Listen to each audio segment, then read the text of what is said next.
In India we have a saying like that, you see, and if you go on pouring, water, and then it must go into a vessel, isn't it?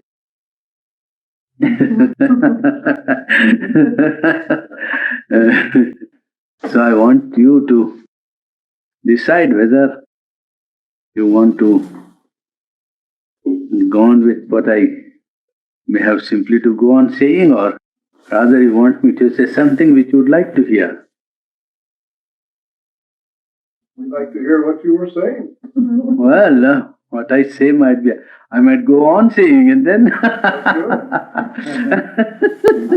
it must come to some grips, come to grips with something. Well, before we come to grips with something, I may have to say something, and not that I have. It's such a lot that I thought it was better not to embarrass you by unnecessarily prolonging what was not relevant, to what we are all seeking. If the mind that is at work here in this place or in USA, it must seek, and then if something is answer to that seeking, then it would be nice. Of course, one can always make out a case for something which he wants other people to understand rationally. It is quite possible to convince or make an effort at convincing by reasoning or by grounds which might appeal to reason. You see, it's quite possible. And that way one can make out some case. Well, I will try something and then let us see whether that evokes some response. I was thinking today of speaking on the New Age. You see, there is so much in the air today about New Age.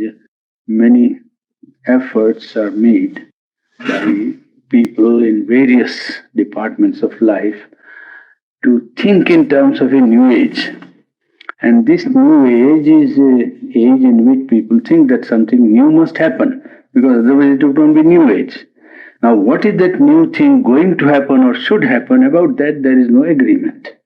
And so many diverse efforts are made which indicate that something is at work.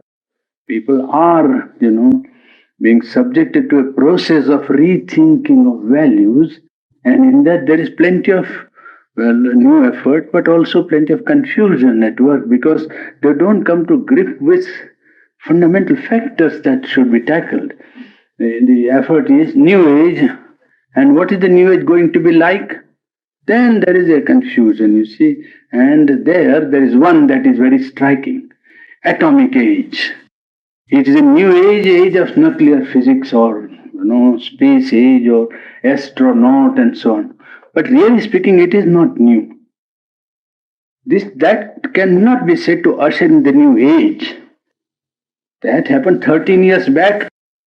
At Hiroshima and Nagasaki, atom bomb was thrown. New Age they are talking of now.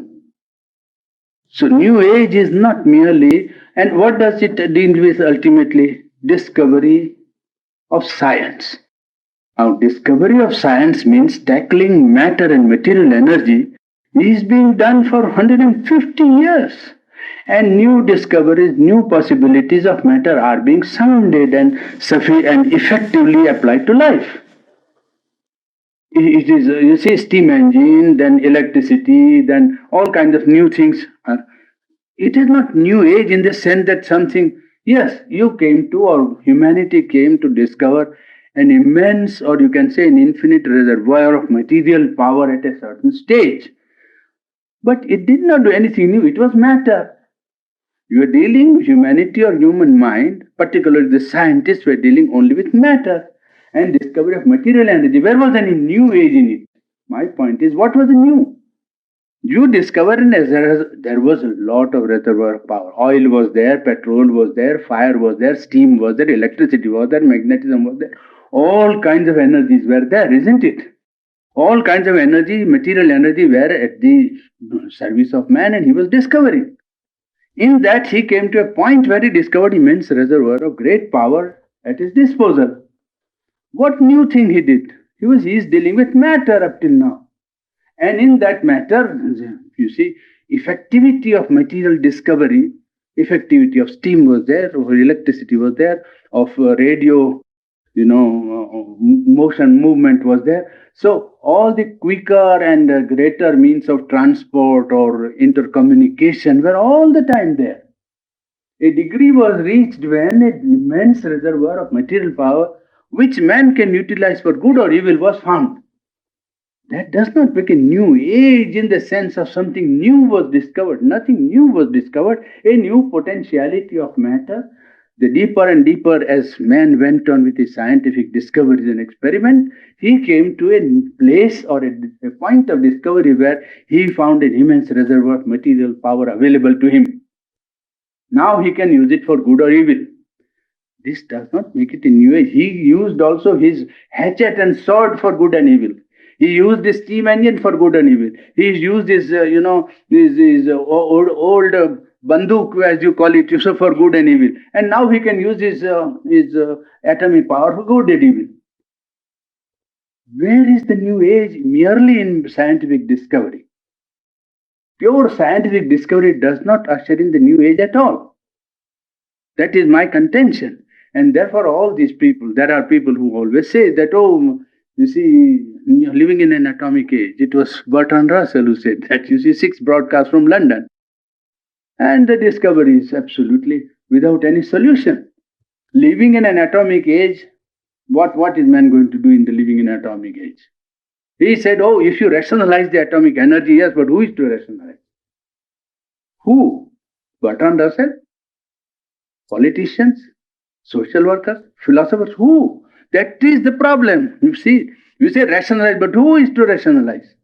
And that means human nature. Then you have to tackle human nature. About that, he has no remedy. Atomic energy or atomic age is not going to change man's nature. He is going to make him fright, make him afraid. And because of fear, he wants only to preserve peace. He doesn't want to do anything new. You see, the new age cannot be said to be ushered in with only atomic discovery. That is my first point today. Second point that I would like to is that yes, the new age consists in a greater communication between man and man, between nations and nations, between continents and continents, and therefore a greater understanding of each other and the tolerance and a sort of sympathy also at work, and more human being wants to arrive at a what you call a common multiple, or as you call it, the common factor of mankind, and say that all men are ultimately the same and the constitution of man is the same, though outer life or society or belief or behavior may differ, but fundamentally man is one, and this unity of mankind is being made more real, being repressed. It was coming partly. League of Nations was the first effort, isn't it? After the First World War, the League of Nations was the first effort to make the unity of mankind a reality on the political field. Well, our second effort also was made. The meeting of the International Labour, Organization and conferences, or where under suppressed nations or free nations that were not free, and an organization to plead for their freedom, or international communists, trying to make international organizations, trying to bring humanity together on some plank had been done. Were going on for the last 25 years. 1918, League of Nations was there. So since that time, the idea is slowly working out. This coming of men together, or quicker communication by air and by radio and so on, does not introduce a period or a movement in human life which can be called a new age. I do not suppose it simply becomes a new age because men are being more and more brought together. They were being brought together on different valuations before, subject race and the rulers, or the more advanced and the backwardness. That way people were always being brought together. When did somebody went to Africa to make the African continent open to outside public or outside the world? 17th and 18th century, 18th century, 17th to 18th century, isn't it? Since that time, people have been, of course, there was a slow communication, but whatever quick means was available, man did use at that time. He didn't hesitate to use the quicker means. At that time, even though the general movement was slower than it is now. So that coming together is not something so new as to say that we are in the midst of a period when you can say that we are ushering a new age. There is another idea which is also at work, and that is that this new age is the modern age of Western culture in which there is a great complexity at work. And this age is a age of complexity that is not very new. It is a gradually increasing degree of complexity is coming into life with the progress in science and application to life. More and more man has progressed in science and applied scientific discoveries to life. Life has tended to become more and more complex. From simple family unit when it went on enlarging, increasing the collective life and attained the collective consciousness of the nation, and then as a collective unit, the nation, applied scientific discoveries to life on a collective scale, life tended to become more and more complex. So that now increasing complexity is taken almost by some people as a sign of new age. That if you are not, up to date in the equipment of your city or village or house, with the newest and latest appliances of life, which makes life more comfortable and therefore more complex, you are not advanced. You are not in the new age. You are living in the 17th or 18th century, they would say. Now, this also is a half true conception of the new age that is coming. I am trying to find out and trying to make the house understand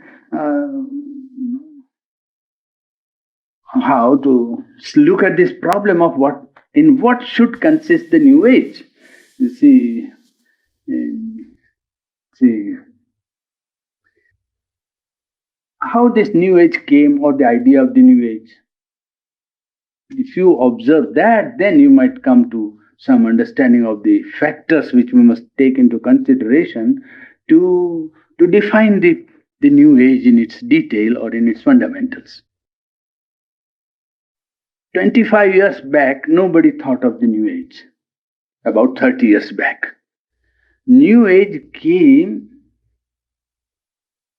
when the Western culture, which was burdened with what they call the white man's burden for 150 years, thought itself at the top of human culture and thought this was the highest culture in mankind. And they went on with that idea, half right idea. It is not altogether a false idea. There is some truth in that idea. So, with that idea, they went on working.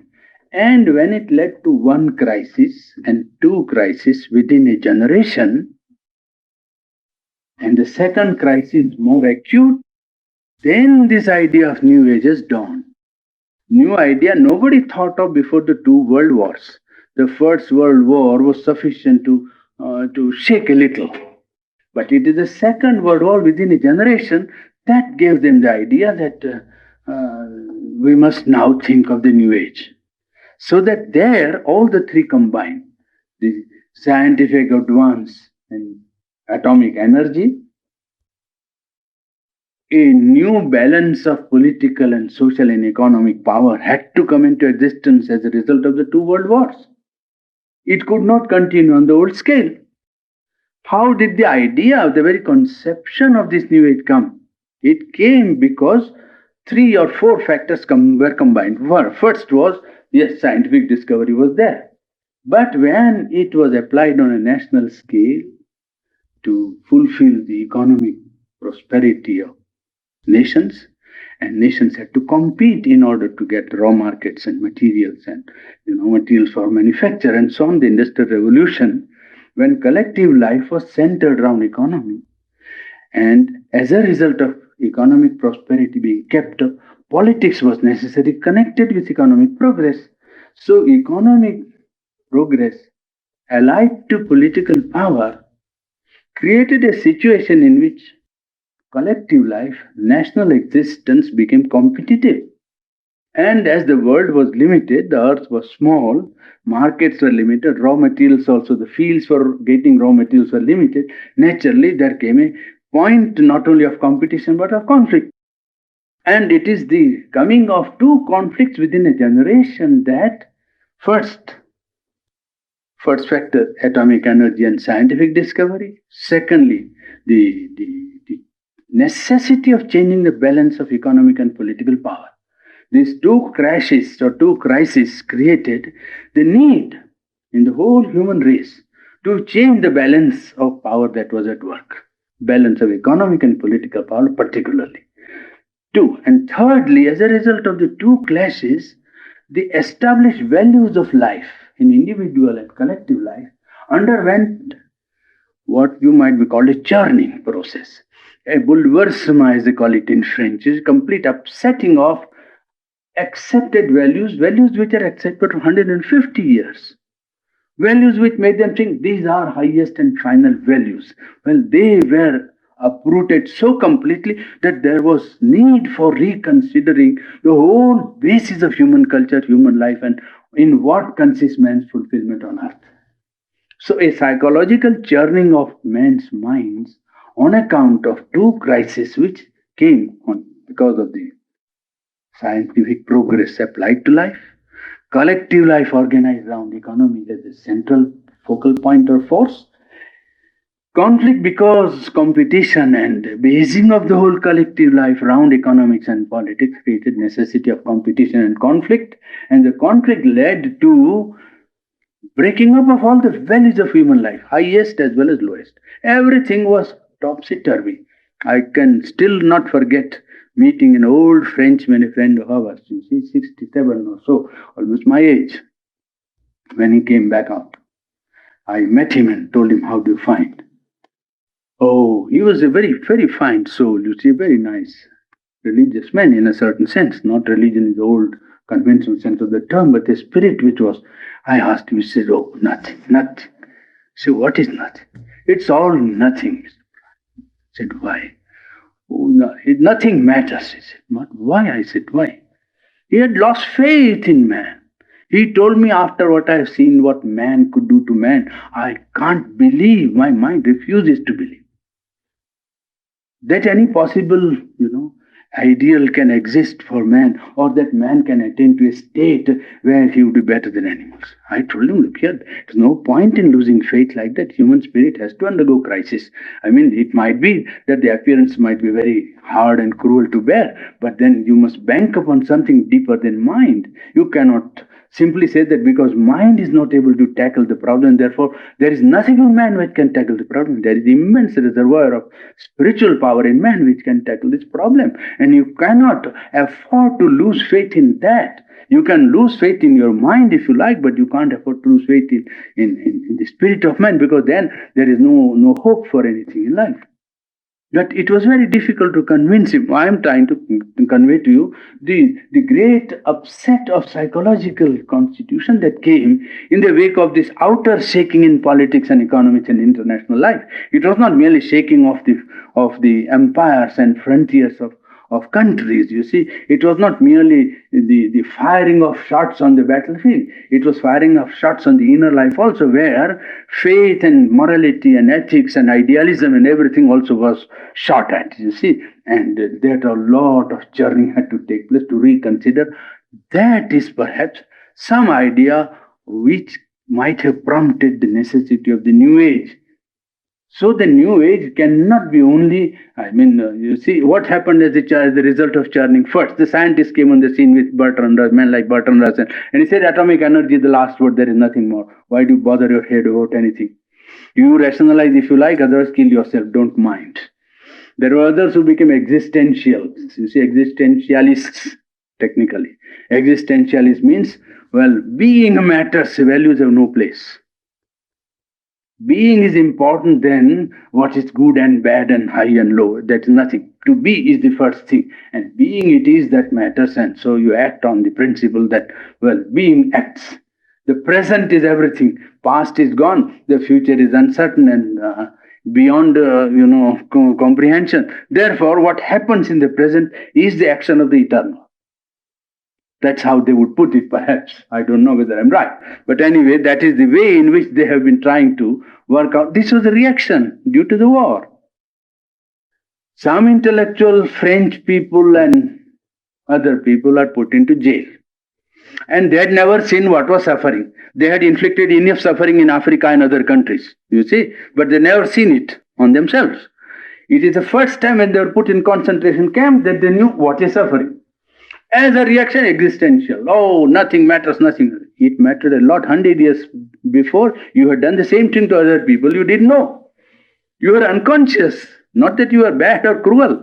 You didn't know what was happening to other people. When it happened to you, you came to know, oh, this is this.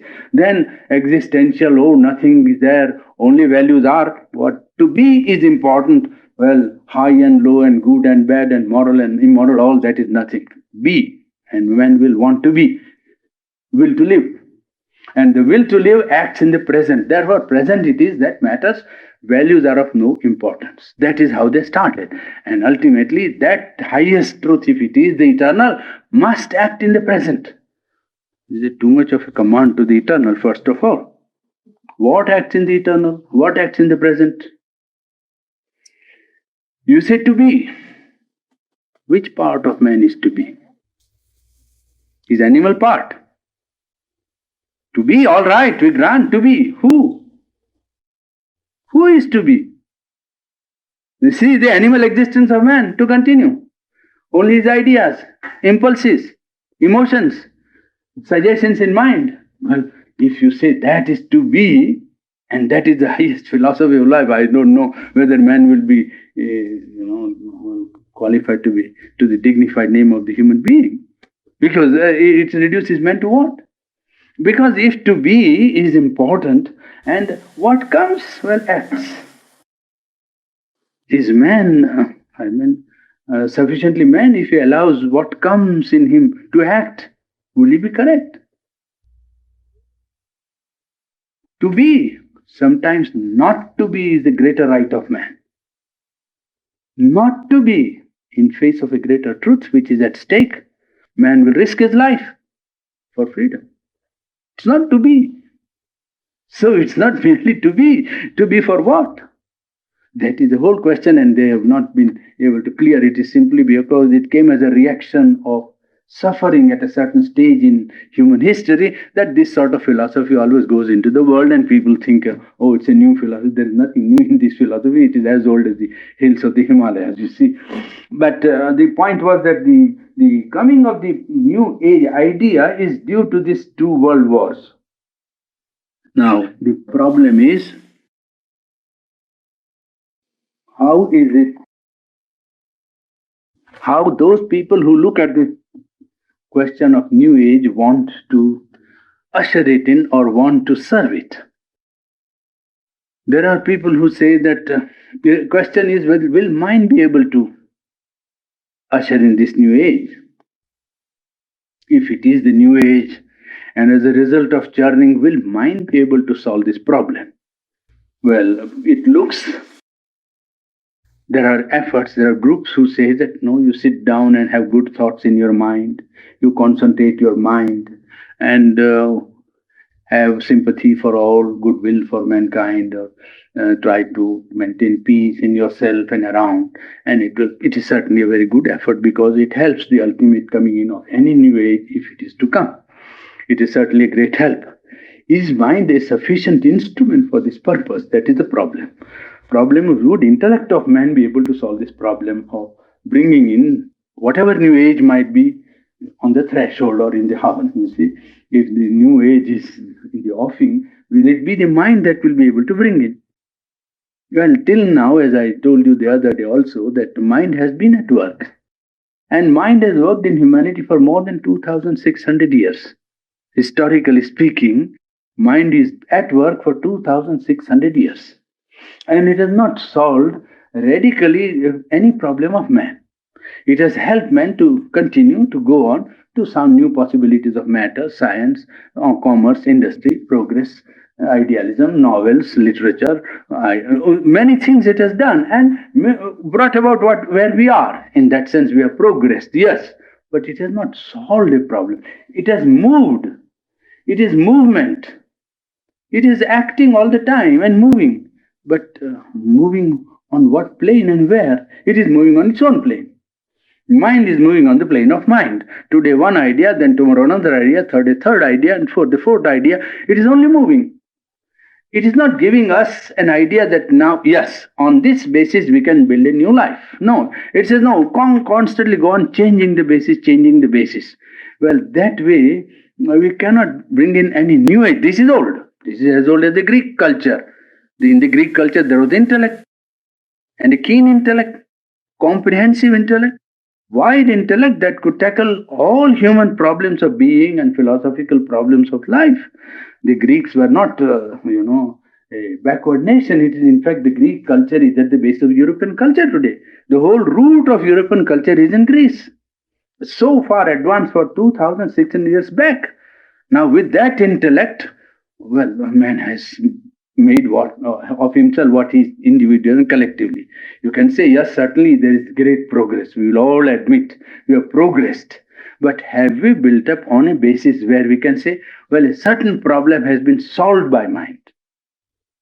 We have been moving with problems, with an attempt at solution, seeking, and that seeking itself has widened the capacity of mind and brought about a wide, consciousness in mind, made man feel oneness with his nation, oneness now with humanity. An effort at wideness is going on, but it has not solved a problem in the sense that now, all right, let us build our culture on this basis.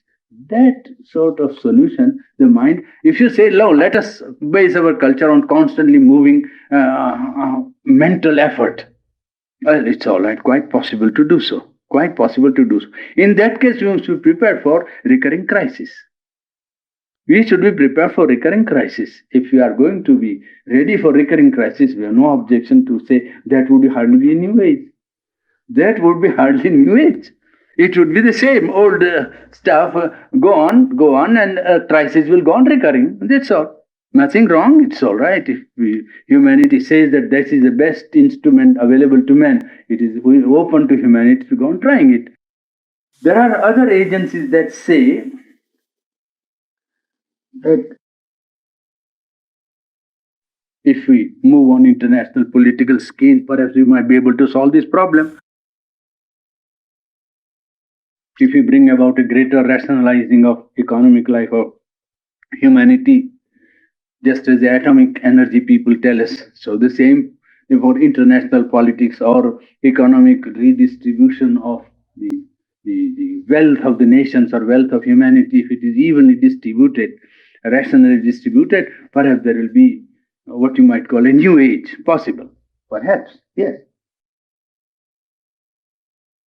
The third problem that we can try to look into is whether above and over the intellectual capacity of man, over and above his collective efforts of international life, economic life, and so on, other aspects of his collective being, which can help him to tackle his present problem, whether man has other potentialities in him or not. Has man other potentialities than his body, his life, and his mind? Well, that's an important question. Because till now that has been always relegated to the background as, oh, something unimportant. But that always the people who are busy with something which to them appears most important, they will always say like that, oh, no, just now that is not important. These people are actually saying the new age, even they are telling that what can we do in the new age? What we can do is to sit down for 5 minutes and concentrate and see if our desire for peace. I'll just read to you a passage of somebody who are trying to make this new age. Exactly the new age is there, you see. And he is saying, nearly all feel that they have so much to do. Their lives are so complicated. There is so little privacy today. And the demands of work and family leave so little spare time and energy that although they realize the value of a time for meditation each day, they feel that they cannot undertake it. These difficulties are real. Well, I said that is exactly the problem. Are we going to accept this position? This culture must change. Not you somehow accommodate and say, no, this will go. This cannot and should not go on if new age is to come.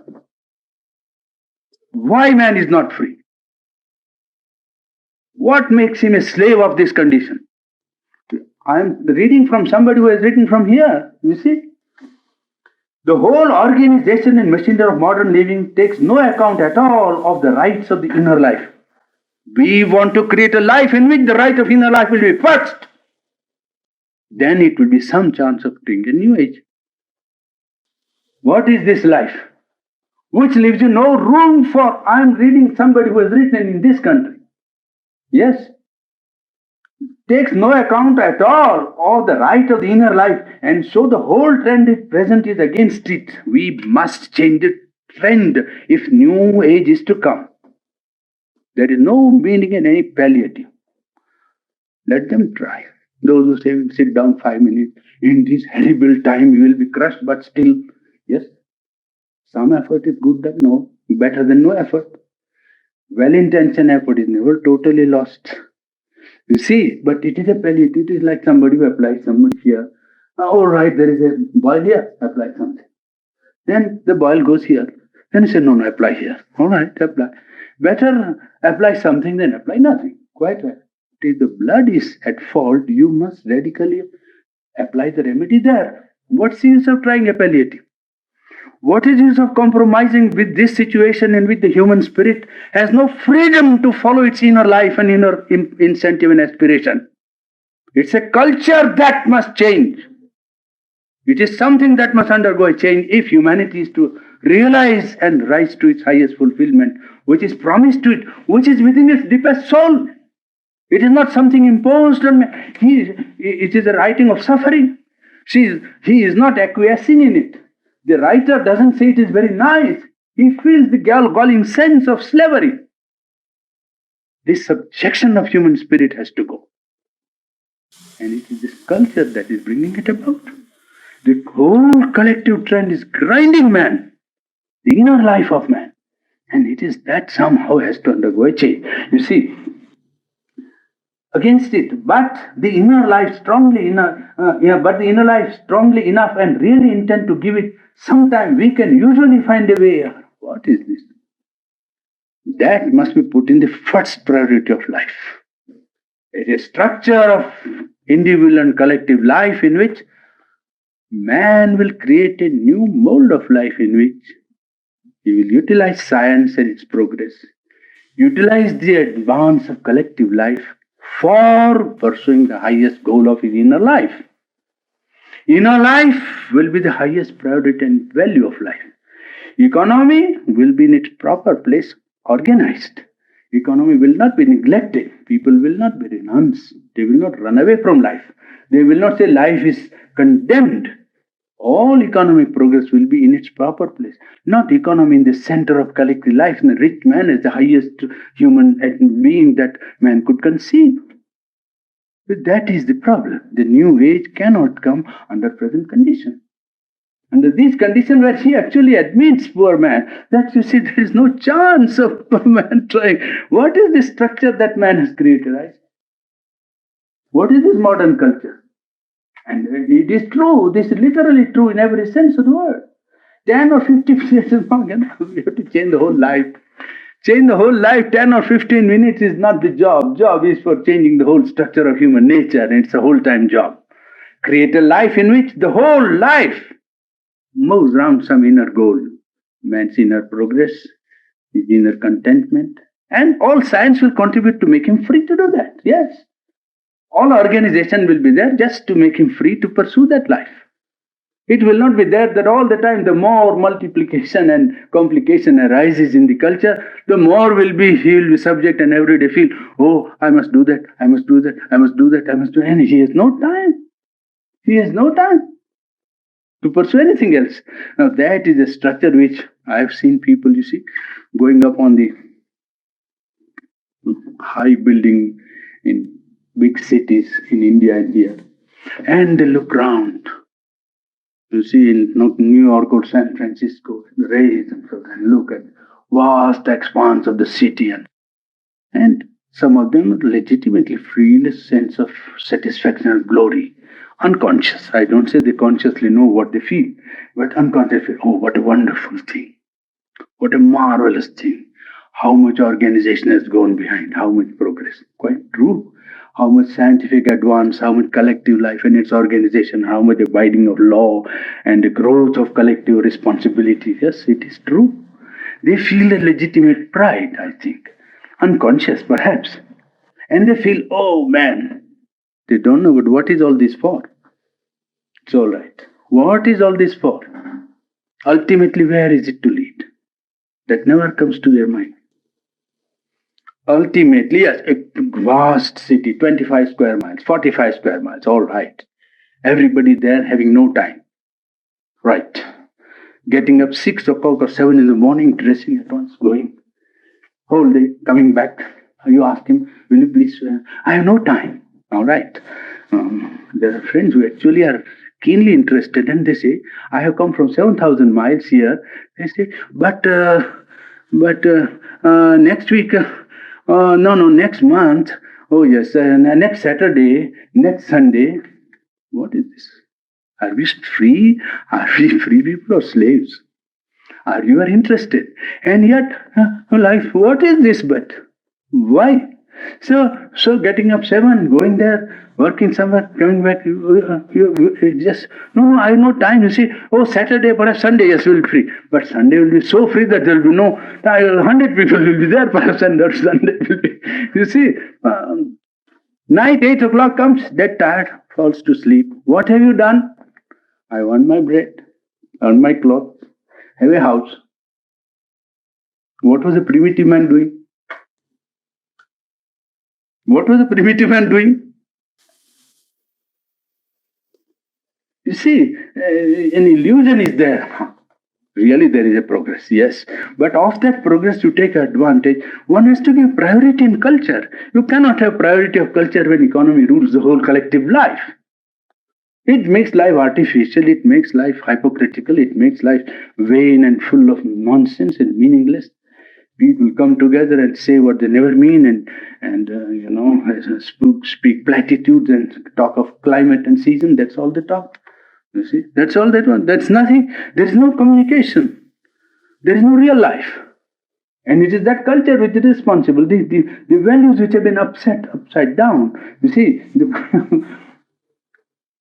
it is plain, however, that it is almost impossible to have ideal conditions for this thing in modern life. Well, I think that is quite enough quotation to show that the modern complexity, some people have recommended that we must have simplification of life. All these complications of machinery around, we can reduce and make it very simple. It's a palliative. They're just like the other people who say, let us, instead of doing nothing, let us sit for 5 minutes for meditation and make our mind quiet. Good thing. It won't solve the problem. You see, the problem is much deeper than merely applying palliatives, because it is vast and it concerns everyone, every one of us, every one individual, collective, and unit of life. Well, so what kind of new age are we expecting? And most people generally will reply, we want to maintain peace. Peace is the content of the new age. Peace for what? Peace for what? To continue this machine that is going on, machine that is called culture. You see, machine is simply going on and say it will go on working peacefully. Not a conflict with anything else, that's all. Then it's no, peace for survival. No. Is survival after all the end of human existence? I'm staggered when people actually say this is the man is to survive. After all this historical development of man, from primitive stage to now, with his creation of poetry, literature, arts, morality, religion, philosophy, and ideals of life, now he has come to a point when he says, I'm going to a new age for survival. Really, it takes my breath away when I think of this, That after all these thousands of years of multiple culture with different races and cultures created values of life, people sacrifice their lives for great ideals, for freedom, for intellectual freedom, for progress of man, for religious freedom, for divinity of man, for ideals of moral life, and all this. Ultimately today we come to a point when we say, oh, it's a peace we must have for survival. Animals also survive. It doesn't look worthy of man's dignity to say that he is here bringing in a new age for peace and peace for survival. If you ask other people, you say, "Nee, peace is all right, but we want peace for progress." Yes, but in what will consist progress? Idea of progress, because it is a treacherous idea. People followed it in the West for 150 years. And it brought only two crises. It didn't bring any progress much more. You can say, yes, that also is a part of progress. I will also admit partly, because even some retrogression movement makes us understand why we have retrograded and how to make true progress. But really speaking, progress will have to be defined before we know what is real progress. The nature of the new age, content of the new age cannot be material. So what I am trying to make out is that the new age will not have only the material progress at its content, will not have only peace and preservation of human species as its aim. It's not sufficiently great aim for a new age to be ushered in. If a new age is to be ushered in, it cannot be only for survival or for so-called progress in which man is not clear about what is progress. Because the progress is only intellectual movement, and it will be movement circle. It's again a round and round circle in which man will be moving about. So my point is that progress must be really psychological in its content. If progress is to be true, it must consist in an inner change. And what is shaken in the last two crises is psychology of man. Highest values in individual and collective life. The standards of good, standards of of morality, standard of ideal have been all broken. And it is psychological churning that is going on. And therefore the new age must bring in a new content of human psychology. And as I said, that we have not sounded all the potentialities of the human spirit. We have a mind, we have a life, we have emotions, we have ideals, we have collective life, we have departments of knowledge. But we have not exhausted all the potentialities of the human spirit. There might be untapped resources of knowledge and power and harmony available to man within his own psychology. Content of the new age must be psychological. In India, there is a current conception that the rishi, the seer, is one who has the vision of the truth that is trying to come to mankind. The rishi is really the leader of the race, in the sense that he sees 500 or 1000 years in advance of the age in which he lives, and he sees a truth. Rishi is not one who renounces life. Rishi gives to the age in which he lives a law of life, so that the individual and collective man can prepare himself for the truth that is coming. He sees that the truth is coming. He sees that the growth of man is already towards a great reality.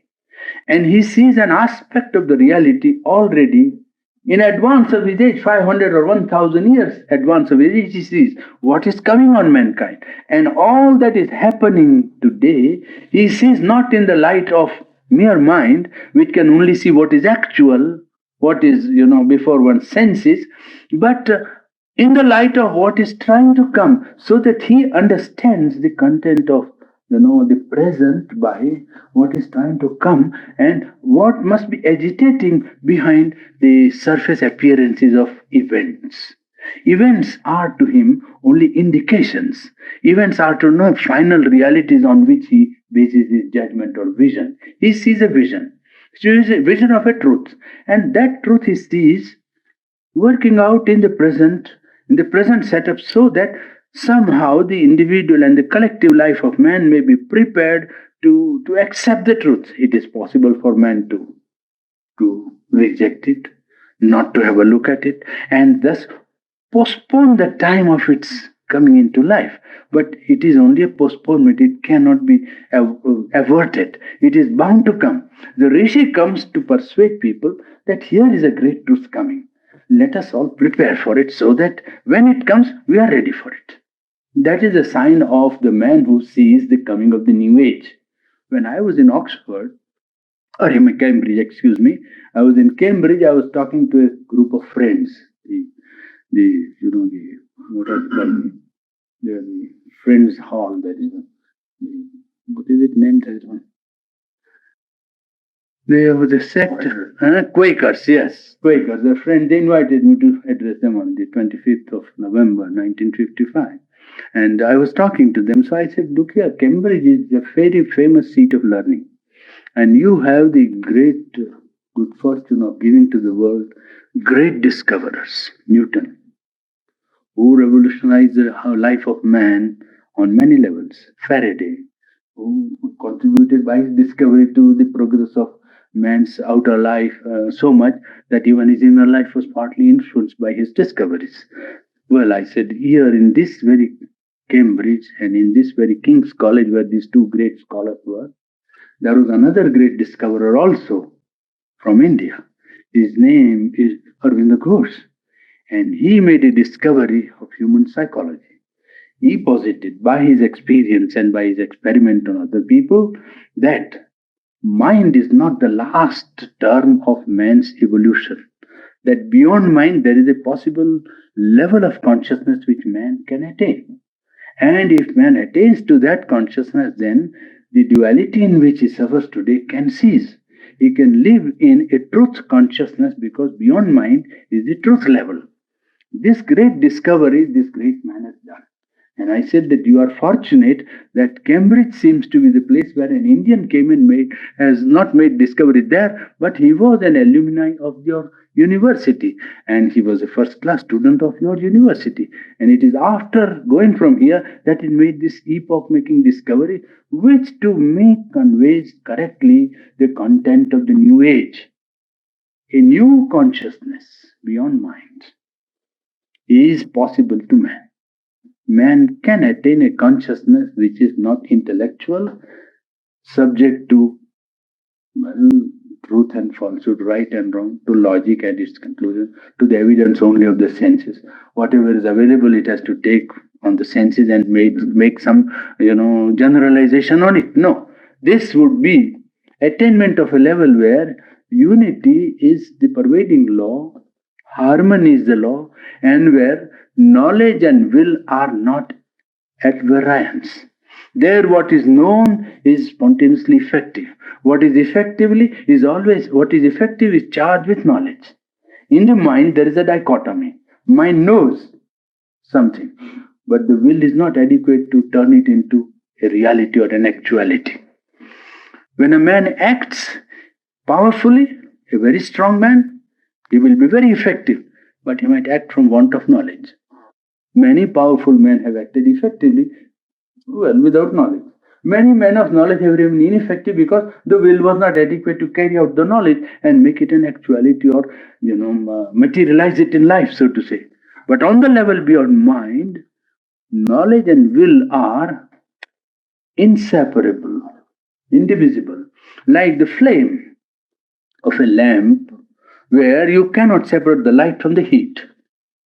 You see, it is like a flame that burns, but there is no difference between the light that it gives and the heat that it emanates. It is one flame. Harmony and unity are its constant law.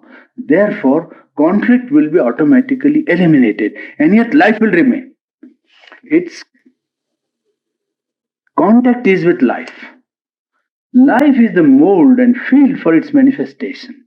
And this law of unity in truth consciousness and a variety in manifestation or multiplicity in its actual working out is that which has been promised by all idealistic philosophers, you can call all founders of religion, all ideal people who have thought of the future of man and some kind of fulfillment. The ideal has been known as possible to man.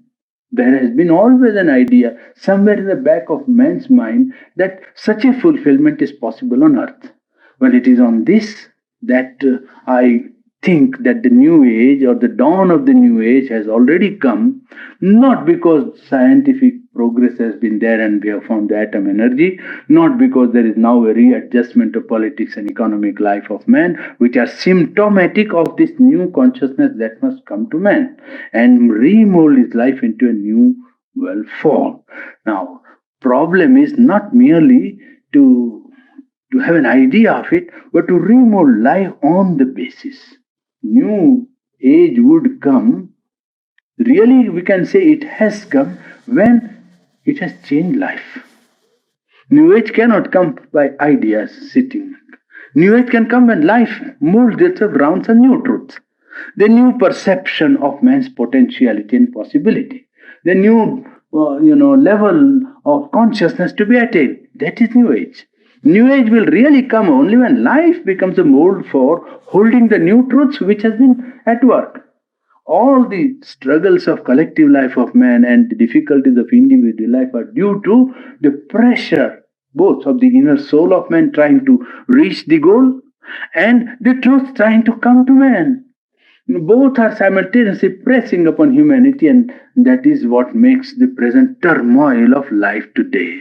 Turmoil of life is due to the double pressure from within the man, individual and collectively, from above by the truth consciousness which is trying to press and express itself or manifest itself in humanity.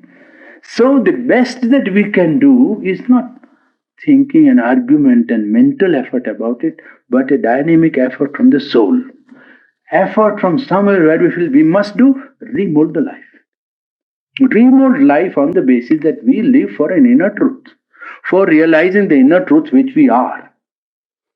And all activities of life must be centered around that movement. Economics will be there, not to pile money, not to live luxurious life and to be idle, but to contribute to man's inner growth and be a factor so that he may maintain his body and keep his body and soul together in order that he may make inner progress toward the inner truth which he is.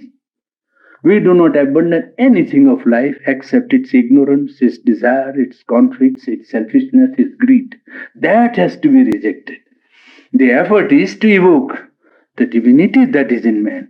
When that is awakened, then the variation in the manifestation will remain, because that is the rich exuberance of the divinity which is at work in the cosmos. Divinity is not unitarian and poor, so that it has no capacity to multiply itself in infinitely innumerable forms. It does, it can, and it will always continue to manifest in innumerable forms and never exhaust its divinity. That is what he said in one of the lines in his great epic Savitri. The line is, prodigal of his rich divinity, or rather he referred to the divine power, and so he said, prodigal of her rich divinity, she wastes eternity on a beat of time. The divinity that is at work, the dynamic consciousness that runs the cosmos, is prodigal of its rich divinity. It is like prodigal man wasting his wealth. Divinity is prodigal of his divinity, and therefore it affords to waste eternity on a beat of time. On 1 second of time, it can afford to throw the whole of eternity away. So much is the rich content of the supreme divinity that there is no limit to its self-expression in human life, in seconds of human life. This appears like poetic exaggeration, is it not? It's not true. It's very literally true. I'll just try to show you. You take the expression only in the world of beauty. You go to a flower garden and you see a flower opens in the morning. By 2 or 4 in the afternoon in summer, it has faded already. What was the content of that expression of beauty? From where did it come? From the earth. We thought the earth and the land is very dirty, and we always look upon it as something which is Well, we must clean ourselves every time. In India, we have a different conception. They say, in Indian parlance, they will say, well, what is it? Samudra vasane devi parvatas tanamandite Vishnu patni navastubhyam padasparsam kshamasvame. He says, see, what did I say? I forgot all about it. It has gone away from my mind. Yes, this earth is a goddess, you see, and says that you have the covering of the green fields, you see, around yourself, and the mountains are your, breasts, and you are the consort of the Supreme. Therefore, excuse me for touching with my feet. I beg your pardon for touching with my feet. That is, the content of the earth is something holy. How does a rose come from this earth? How does it come? It's such a common phenomenon that we never give a thought to it. But just one moment and you will see that it is tremendous. It is something that takes you to the very, profundity of what is here? What is here? Yes, of course, the gardener cuts the rose and puts it in the vase, and then the conventional decoration. That's all right. That is not communication with the spirit of beauty which is at work. Communication with the spirit of beauty comes when one awakens to this tremendous significance of what is going on, even in the most, uncared for parts of life. Then you see that opening of a flower, like the rose or the jasmine, is that something in the earth is living. Unless and until the very heart of that from which it springs had something of this essence of beauty, how could this pattern and this color and this design and moreover this fragrance could come out? The fragrance is material. Fragrance is not ethereal in the sense of suprasensual. It spreads.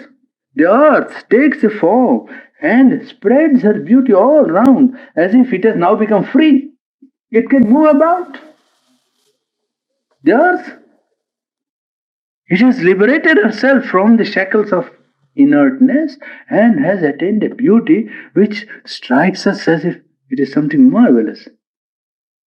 And after 2 hours, you find there is no rose. And how many millions and millions of roses are going to the waste in the ocean of time? When you see, then you see, oh, what a prodigal power is at work. What a power is at work. It can afford to waste this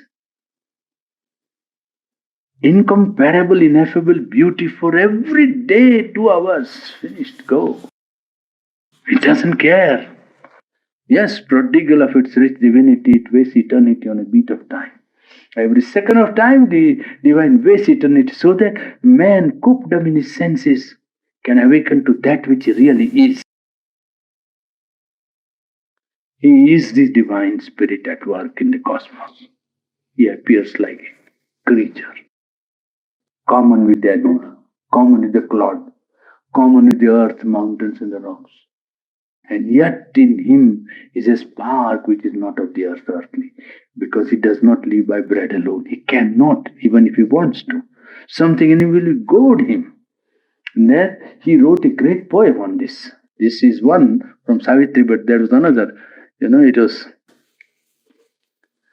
in oris aeternam. Eternity in an instant, in an hour. It's a Latin phrase meaning in oris aeternam, eternity in an hour. And in that poem he showed how the content of the whole eternity compresses itself in an hour and comes before man to be recognized as the eternal in time, as the eternal in the instant. And when that is recognized, man's assumption of his body and senses is fulfilled in the sense that he has really awakened, even in the moment of time, to the existence of something eternal around him and within him. It is that which really gives him the recognition of the eternal. The recognition of the eternal comes to him when he awakens to the eternal in the instant. How? He puts it in this way. Moment mere. In that poem, in Or is Eternal, he says, moment mere. Lone, fixed, intense, filled with the content of whole eternity. Moment mere. Out of the ring of hours that dance and die, out of the ring of 24 hours that every day come, dance and die, out of the ring of hours that dance and die, caught by the spirit in sense, moment mere, caught by the spirit in sense, out of the ring of hours that dance and die, in the greatness of a man, in music's outspread wing, in a look, in a smile, something that wanders and settles not, in nothing that was all and is found. Moment mere when you stand in the presence of a great personality, in the greatness of a man. One moment and you think, I am not in the presence of somebody who is human. In music's outspread wings, you hear a note of music and you think, oh, this can't be of the earth. Yes, in a look, in a smile. Yes. Mere look, mere smile. There are smiles and smiles. You go in a club and you see people straining hard to smile, putting all their muscles into movement so as to look smiling. Terrible. Expression, the inmost soul, and becomes the richest possession of inner life. It abides for all time. That smile has nothing to do with age, nothing to do with time, nothing to do with space. It is there in the inner life, fixed forever. Looks, that was not earthly smile, that was something from somewhere. In a look, in a smile, something that wanders and settles not. It goes on wandering like that till it is caught by the spirit in sense. It is a mere nothing if you look at it from outside. Nothing. And yet is all. And is found actually by the spirit, that is imprisoned in sense. Yes, the content of the new age is the coming of a new consciousness on mankind. We are in the dawn of a new age, not because there is an atom energy which man can use or misuse, not because there is only a balance of international life which is being changed and some sort of harmony and some sort of understanding is being attempted to maintain the precarious peace. It won't be disturbed. There is no fear. A great consciousness is already at work. It is trying to come to mankind. Some great discovery has been made, and that a promise is given that if man only opens, we say, but then the new age, how will it all these are symptoms. It is open to those who feel that the new age must have its psychological content for them to try to create a life for its mold. The problem for us here is on earth, how to create a mold to have that life. Old mold will not hold it. Don't go after the old mold, it won't hold it. It is not possible. It has to be changed. And the change is psychological. It is not to be changed by outside, by breaking things. It has to be changed by creating and evoking an inner force in creating a mold here of life in which the inner life of man and its movement towards his inmost truths find the first place, first priority. And economics, science, commerce, everything else in its proper place. First thing first. And it is this bringing of a new element in man's life which is the real symptom of the new age. New age is psychological in its content, and the dawn of the new age is the coming of a new truth on mankind, a truth beyond his intellectual consciousness, the truth which he calls the supermind, or truth which he names as the truth consciousness trying to come and press itself upon mankind. That is the content of the New Age. That is the dawn of the New Age. New Age is a psychological change in man by bringing about the difference or by changing the values of life so that life moves around another center than it has been moving up till now. That would be perhaps the real content of New Age. It is not easy task. I have already told you in 3 or 4 talks that we had that it requires aspiration, rejection, and surrender. And it is not as if it was only for the mere asking that it would come.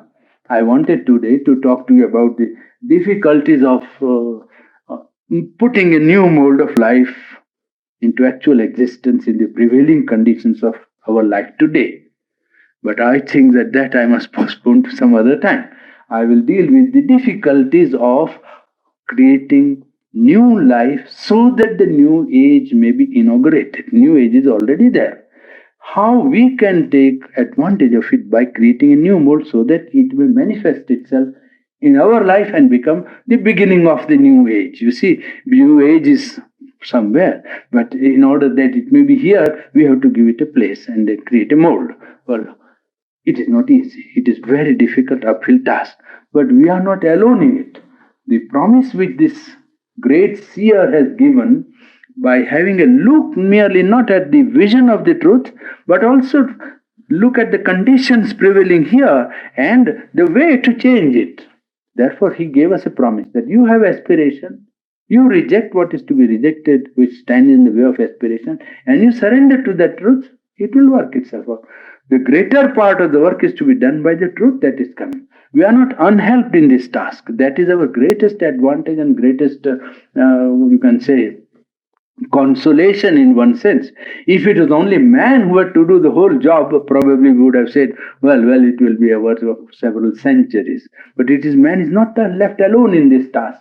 He has to play his part, then the truth consciousness that is coming will play its part. And it is the working of that consciousness which is the more important element of the dynamics of the new creation. The new creation will be ushered in by man wanting it. Then that truth will itself create its own mold. We have to create here a condition in which it can come down. It will create its own mold and form that is necessary. Working through human being and human agency. Well, how far we are prepared or capable, how far we can put in our effort, well, depends upon our decision. I am here to try to make out some sort of a case for this possibility and desirability and put before you as much as possible or as much as I can the rationality of it.